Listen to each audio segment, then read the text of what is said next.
Selamat siang semuanya. First of all, this is a very exciting opportunity, especially because we're going to be talking about a generation that is going to lead us into the future. My name is Wido, and I'm the head of Facebook Indonesia. I am not a millennial, unfortunately, but I dress like one so that I look credible talking about millennials. How many of you here are actually millennials? Show of hands? Or aspiring millennials? Okay. Aspiring millennials, okay. Now, for those who are aspiring millennials, do you know what this word means? Phobia, or sometimes people call it Phobia. Any guess? Clearly not a lot of millennials in the room. Okay, this is phobia of losing your phone. So if you are millennials, I think you can relate to how scary it is and how you get a panic attack if suddenly you don't have phone. Or if you stack it up into a Maslow hierarchy of needs. The first one that is most important is battery, and then Wi-Fi or data connectivity, and then everything else. I have a conversation with someone who comes from a cigarette company, and she actually claimed that the youth these days are delaying their purchase of cigarettes because they want to make sure that they have enough money for data. Right? So this is a very, very important insight. Why is millennials so important, and why are we spending a whole day talking about them? Of course, because for businesses, this is a huge opportunity. But there are a few other things that are extremely critical about the millennials, is because they do not behave the same way. They are not living in the same world as a consumer before them. Now, some of you are probably wondering, where do they live if they don't live in the same place as the previous generation? Any guess? They live in this little device that you're carrying everywhere, mobile. And the future is actually here. Now, if business is not aware, or if business does not live in the same reality as their consumers, then you are in a big problem. So mobile is an integral part of their lives. And if anything, they are the generation that are leading this. These are the generation that are born with mobile phone and that knows how to operate it even before they can speak. Right? And this is a very important distinction. The fact, and because of that, they are demanding things that are very different than the previous consumers. We talk about them not interested in owning things, but are seeking or thriving to gain and get more experiences. Travel is one example. But we're also looking at generation that are aspiring to inspire others. It's a generation that likes to share. And these are the distinction of this new consumer that are very important for businesses. When you are in mobile, what do? You use apps. And for this region, these are some of the most frequent apps that the millennials are using. It's a combination of messaging apps and social media apps, right? Because it's enabling them to connect and to share things as part of their experience every day. In Indonesia, I'm assuming that Gojek would probably be one of the apps that are used, because it's also a very important app for your everyday life. Now, when it comes to statistics, I'm sure you're not surprised. 50% of them are social media users, and they're spending a lot of time. And I think one key thing that is very important here is that the acceleration of time spent is really, really rapid. And even when they're watching TV, sometimes even when they're working, they have their mobile phone on. So at my office, because I work a lot with millennials, you see like all these kids working, and then they have their mobile phone in a stand, and it's like they're watching stories, they're watching Instagram, they're watching other things, right? So they have this ability to multitask or to spread their attention on different or multiple devices. Now, the behavior also very different when they are in Facebook and the other platform. In Facebook, what we're noticing is that they're there to, the Indonesian word for this is kepo. You know, like you want to check what your friends are doing. If you have an ex-boyfriend, ex-girlfriend, you want to know if they're already dating someone. You know, like it's more about relationship. It's also the place where people are searching for news.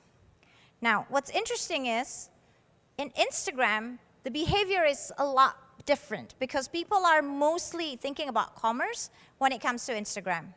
It is also where a lot of the sharings are happening, and the reason for that is because it's a much more visual platform.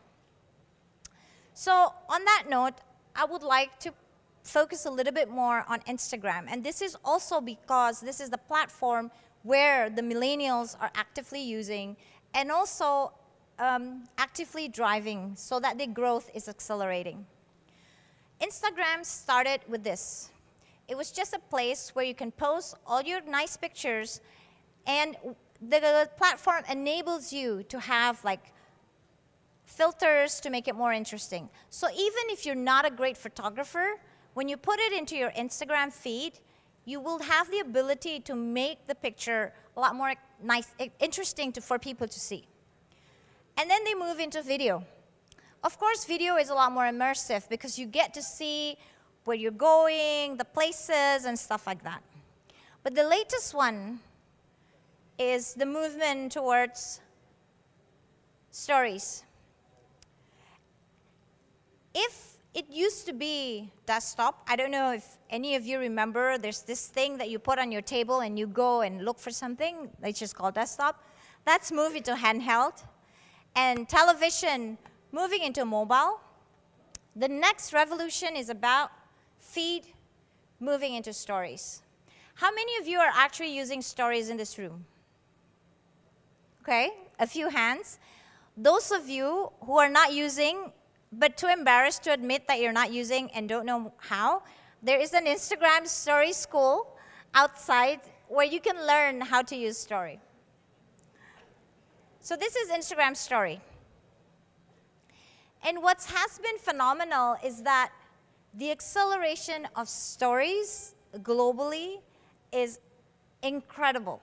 Right now, we have about 400 million. So by June 2018, we have about 400 million Instagram story users globally.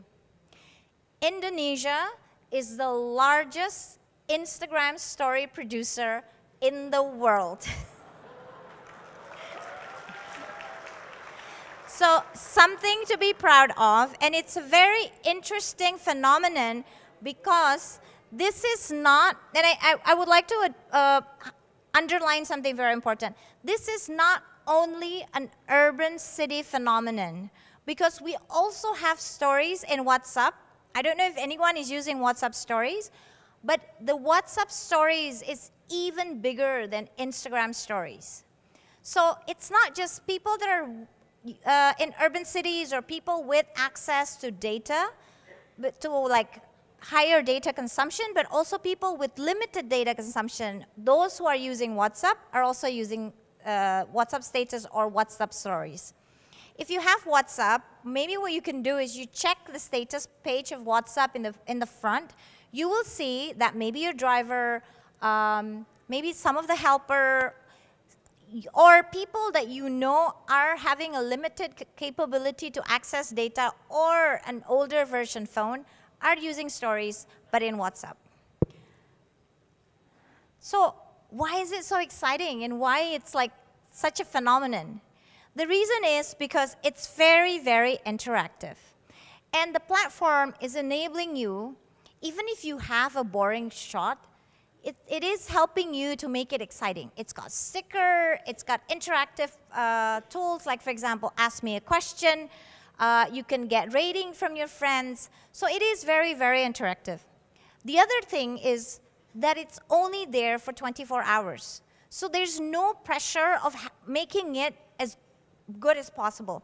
You could just show like, hey, I'm walking into like this big event and like I'm dressing up like millennials, you know, and it's enough for people to know what's happening in your life. So it's not necessarily you have to stylize it, you have to put it in a nice lighting, you know, like the right filter. It's a lot more authentic. So that was a word that we were used many times in the presentation before. And that builds into the Instagram story inside. So that's the phenomenon and why story is very exciting. But what's even more exciting is that there are a lot of people that are creating content in stories where the audience are interested to know more about them. And because of that, we just recently launched what we call Instagram Story. And this is only starting, but we're seeing a very strong traction as well. So this is almost like an alternative entertainment place where you can see stuff that the creator are posting or ideas around information or education from people that you aspire to be.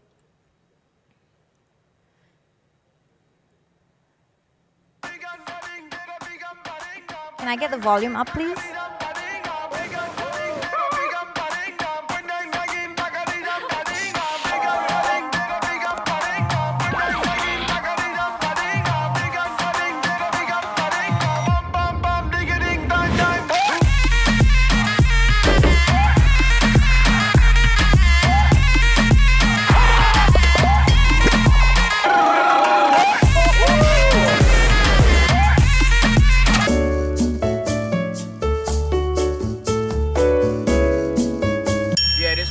Beijo.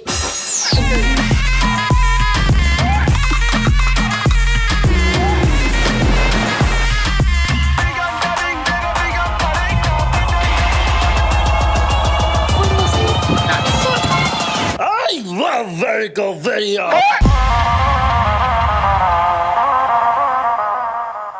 Okay, so that's a little bit about IGTV. I hope everyone is not going to start watching IGTV because you still have the half of the afternoon to listen to other speakers. Now, so what is happening? Because this phenomenon in Instagram is right now reaching about 1 billion users globally. And it is changing the way we consume content and mobile. So what is a new black? It's not a Netflix series. It's not Orange is the New Black. Vertical is the new black. And I don't know if you noticed, but most of us are actually holding our phone vertically. And if you are a millennial, you actually do not turn your phone horizontally. So for those of you who are turning your phone horizontally, you're not millennials, or you're not aspiring millennials. And this is a completely new capabilities. So if you think about it, less than 2 years ago, we are still making videos horizontally. In 2 years, that has changed significantly. And this is what all of you, as people that are leading businesses, have to think about. The speed of change is happening at an accelerated rate. Sometimes even us sitting in Facebook, we're not aware of this until it hits a tipping point where it's suddenly unstoppable. When we look at Instagram story, we thought, okay, it's probably just going to continue to grow the way Instagram is growing. Right now, the growth is phenomenal. So that's the insight. And the other thing is, when you keep your phone vertically, the engagement is much, much higher. So that's just something to consider when you're creating assets. Now, is everyone in the room started to feel like you are FOMO? I don't know if you know what FOMO is. FOMO is fear of missing out. Like, oh, did I miss something? Am I not part of this?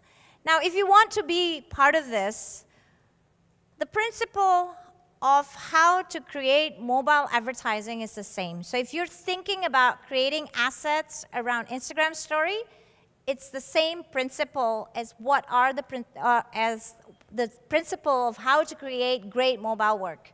The first one is you have to capture attention quickly. So when it's mobile, we say the thumb is king, because the thumb is what holds control over what content you see. But you can only stop the thumb if you have interesting content and if you can draw that attention very quickly. So that's the first thing. The second thing is, with Instagram Story, the behavior is different. Unlike feed, people are actually watching it with the sound on. So make sure that you also have a very strong music, again, like the example that I gave earlier, to draw attention and to stop the thumb. The third one is making sure that you frame your story, and the last one is just play with it. It's put sticker in it, like ask question, create a poll, because that's the idea of story, is to create interactivity. These are some of the examples.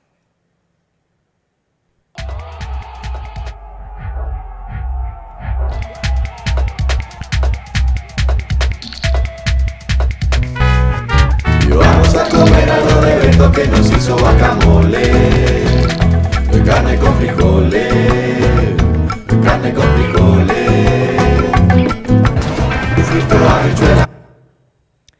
And when you start doing this, you'll have a bigger opportunity to connect with your potential target audience, the millennials. So that's my presentation for today. I'm going to leave you with a little bit of a video before I end my presentation.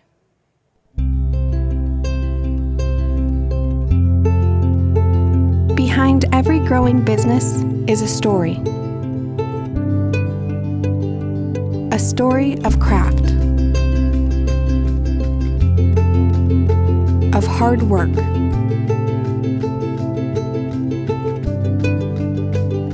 of good and not so good times. But when you share your story on Instagram, it becomes so much more.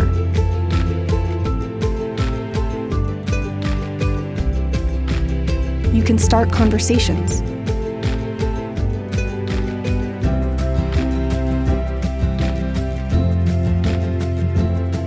Learn about your posts and the people who follow you. And build lasting relationships with those you've just met. All in a few easy taps.